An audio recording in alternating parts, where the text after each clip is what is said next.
This is an interesting design from Campmobil. The Campmobil 6.1 HK. And these are the actual specs. And this is the actual price for this model. 97,932.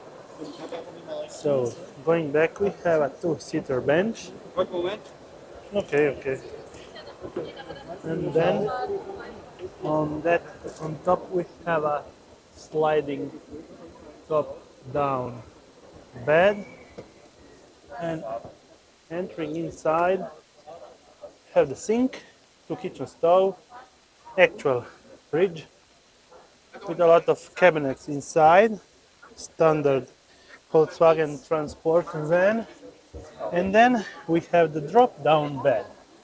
That should be pretty wide for two people, and then actually you can make another bed from this section here, and having two, three, actually four people sleeping in it. I would tell that it's kind of three people inside.